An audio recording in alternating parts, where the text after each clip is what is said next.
It started like a completely normal day. Nothing felt special about it.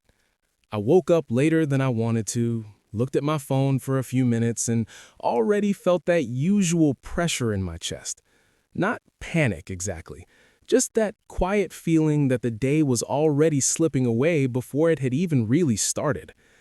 Outside, the weather looked strange. It wasn't raining, but the sky was gray in that heavy way that makes everything feel slower. The kind of sky that makes the whole world look tired. I got out of bed, washed my face, made something small to eat, and kept telling myself I needed to be productive. I needed to do something useful, something that would make the day feel like it mattered. But even while I was saying that to myself, I already knew I wasn't going to do much. That feeling had become familiar. Not laziness, not sadness exactly, just this strange emptiness where motivation should have been.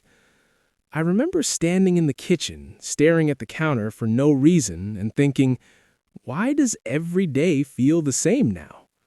It wasn't even a dramatic thought. It was just honest. And I think that was the first strange thing about that day. Normally, I distract myself before thoughts like that get too deep. I scroll, I open videos, I message someone. I do anything to avoid sitting too long with the feeling. But that morning, I didn't. I just stood there in the silence. And for some reason, the silence felt louder than usual. The second strange thing happened when I went outside. I wasn't going anywhere important, I just felt like I needed to walk for a bit. The air felt cold even though it wasn't really winter yet. Everything looked normal, but also slightly off, like the world had shifted by 1 inch and nobody else noticed. Cars passed by, people walked past me, a bus stopped, then moved on, but nobody looked real in that moment. Not in a creepy way, more in a disconnected way, like everyone was moving through their routines automatically, without really being there. And the weirdest part was that I felt exactly the same, like I was watching myself move through the day instead of actually living it. I kept walking.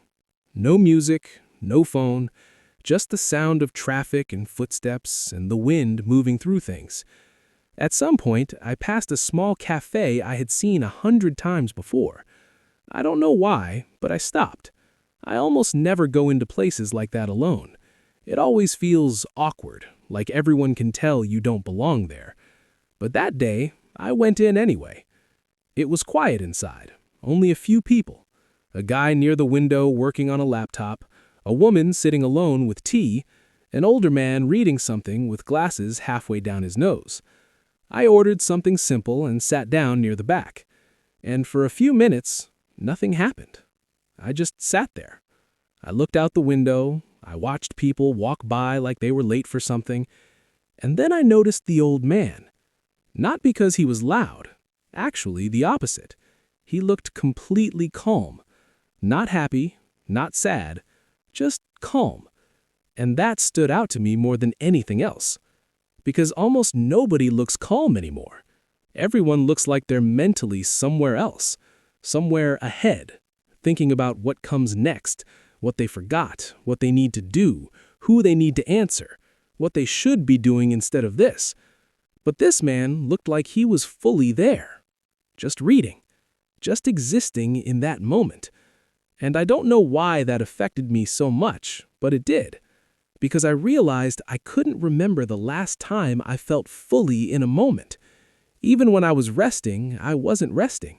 Even when I was doing nothing, I was thinking about what I should be doing. Even when I was around people, part of my mind was somewhere else. That thought stayed with me long after I left the cafe. And the day kept getting stranger. Not because dramatic things were happening, but because everything was making me notice things I usually ignore. On my way back, I walked past a group of teenagers laughing loudly outside a store. They couldn't have been older than 16. One of them was trying to tell a story and kept messing it up because he was laughing too hard. The others were making fun of him, but in that harmless way people do when they've known each other forever. And when I saw them, I didn't just see them. I saw myself from a few years ago. I remembered how different life felt when I was younger. Not easier exactly, just smaller, more contained. Back then, the future still felt far away. You could imagine it without having to deal with it. You could talk about adulthood like it was some distant place where everything would finally make sense. You think one day you'll wake up and suddenly understand life. You think growing older automatically gives you clarity. But it doesn't. It just gives you more freedom, more pressure, more choices, and a strange new awareness of time. That was the third strange thing about that day. Time felt different. Not faster, heavier. Every hour felt like it carried something. Every little moment felt connected to a much bigger question I had been avoiding for a long time. What am I actually doing with my life? I'd asked myself that question before, but usually in a quick, panicked way, like a flash of anxiety, then I'd move on. That day felt different. The question stayed, and because nothing was distracting me enough, I had to actually sit with it. I got home in the afternoon and didn't turn anything on. No music, no videos, no games. I just sat on the edge of my bed and looked at the floor. At first, it felt stupid, then uncomfortable, then weirdly honest. And I started realizing how much of my life had become automatic. Wake up, check phone, drift through the day, compare yourself to people online, feel bad, escape it somehow, repeat. Not every day looked exactly like that, but the pattern was there. And once I saw it, I couldn't unsee it. That was the moment the day really changed, because it stopped being about the weather or the walk or the cafe. It became about recognition. I was seeing my own life clearly for the first time in a while. And what I saw wasn't terrible, but it wasn't alive either. I had been surviving my own days instead of living them.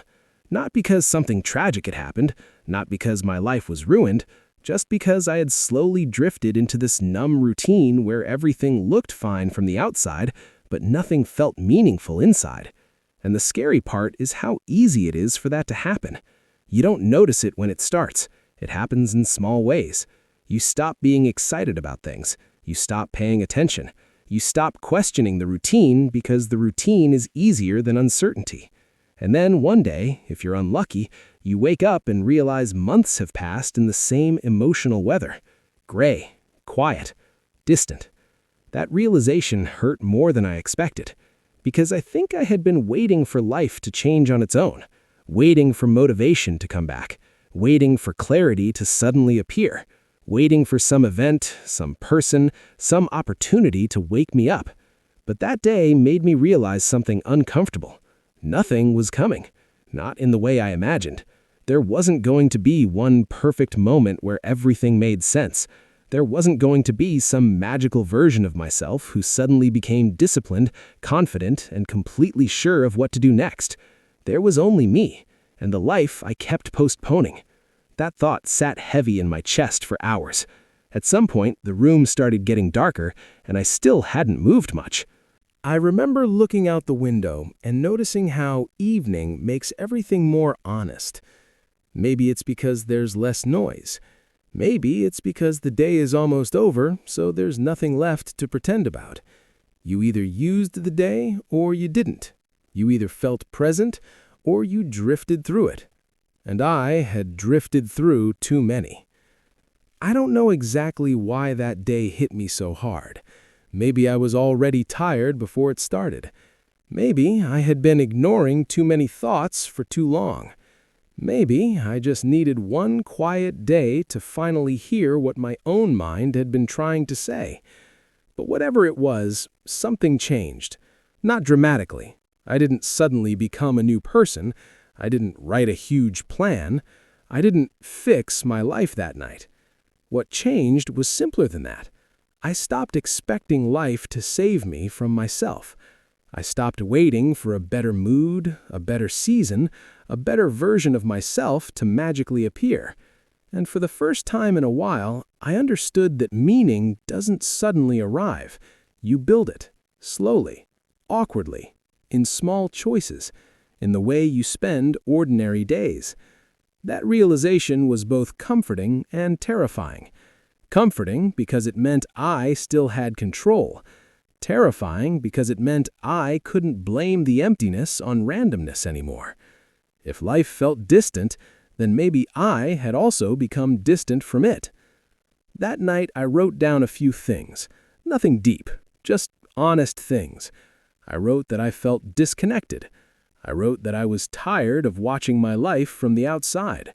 I wrote that I didn't want every day to feel like something I had to get through.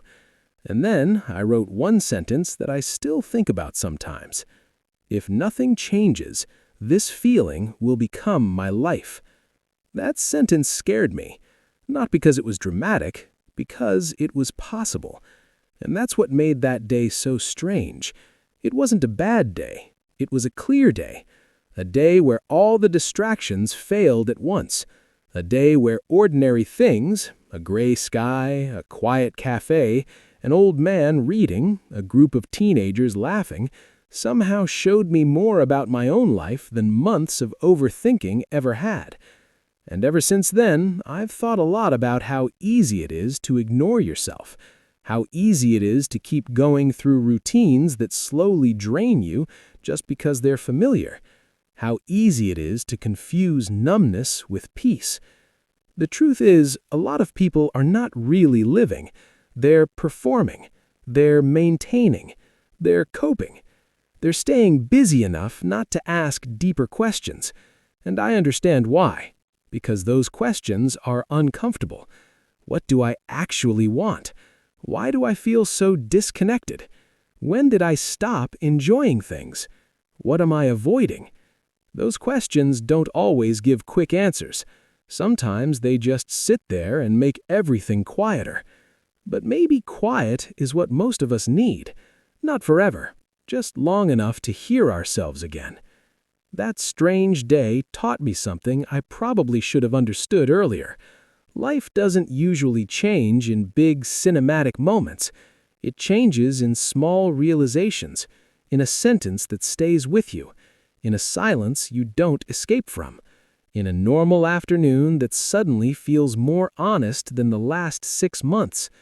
And maybe that's why I still think about it. Because nothing huge happened. No one died, no one left, no disaster arrived. The world didn't end. But I stopped lying to myself that day. And maybe that kind of honesty changes more than anything dramatic ever could. I started noticing things differently after that. Not perfectly, not all at once, but enough. Enough to realize how often I was rushing through life without ever entering it.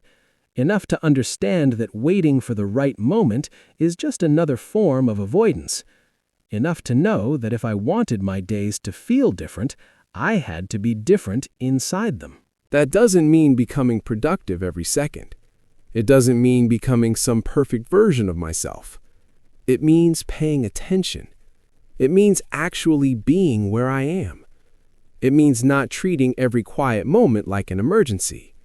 It means not filling every empty space with noise just because silence feels unfamiliar. I think a lot of people are one quiet day away from realizing something important about their life, but they never let the quiet arrive. They keep filling the space. And I get it. Silence can be uncomfortable because in silence, your real thoughts come closer. But maybe that's the point. Maybe your real thoughts are not the enemy. Maybe they've been waiting for you to stop running long enough to hear them. That strange day didn't solve my life, but it interrupted the version of it I had been sleepwalking through. And sometimes that's enough. Sometimes you don't need a perfect answer. You just need one honest interruption. One day that feels different enough to make you look at everything more clearly. One moment where the routine cracks a little, and you finally see what's underneath it. And if you've been feeling strange lately, if life has felt distant, if your days blur together in a way that makes you feel disconnected from yourself, maybe you don't need a huge reset. Maybe you just need one honest day. One day without so much noise. One day where you stop escaping long enough to ask yourself what this life actually feels like. Not what it looks like. Not what it should look like. What it actually feels like to be you in it. because that question matters more than most people realize. And maybe the strangest thing about growing up is learning that no one is going to ask it for you. You have to ask it yourself. You have to notice when life starts feeling unreal. You have to be honest when you know you're drifting. And you have to decide, little by little, to come back. Not all at once, just enough to feel present again. Just enough to remember that your life is happening now, not later. Not when you become better. Not when everything is fixed. Now. And maybe that's what that day changed the most. It made me realize that life wasn't waiting for me somewhere in the future. It was already happening, and I had almost missed it.